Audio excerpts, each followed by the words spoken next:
YouTube चॅनलवर पुन्हा एकदा खूप खूप आणि मनापासून स्वागत आहे। आजच्या व्हिडिओमध्ये आपण बघूया EPFOच्या विशेष योजनेमुळे व्हाल आनंदी 25 वर्षापर्यंत मिळणार आहे पेन्शनचा लाभ।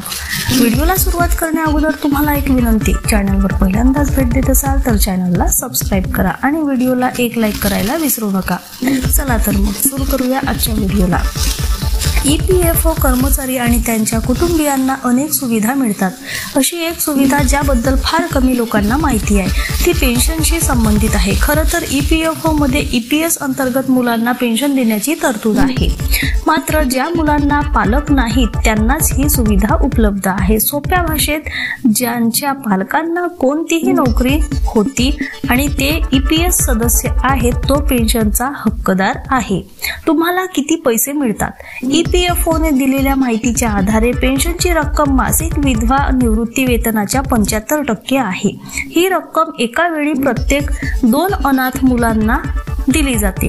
ही रक्कम 750 रुपये मासिक दिली जाते, म्हणजेच EPS अंतर्गत 2 अनाथ मुलांना दरमहा 1500 रुपये मिळतात।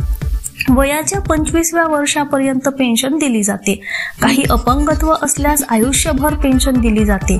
जर मुले अनाथ असतील आणि पेन्शनच्या कक्षेत येत असतील तर EPFOला पालकाच्या मृत्यूची माहिती द्यावी लागेल। विधवा महिलेला पेन्शन मिळते। या योजनेअंतर्गत कर्मचाऱ्यांच्या मृत्यूनंतर त्याच्या पत्नीला मासिक विधवा पेन्शनही दिली जाते।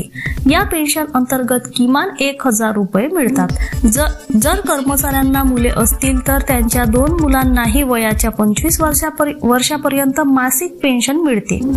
मुलांना दिलेली पेन्शन ही विधवांच्या पेन्शनच्या 25% आहे, मात्र यासाठी कर्मचाऱ्यांनी मृत्यूपूर्वी पेन्शनबाबत काही अटी व शर्ती पाळल्या असल्याच्या सूचना आहेत। धन्यवाद।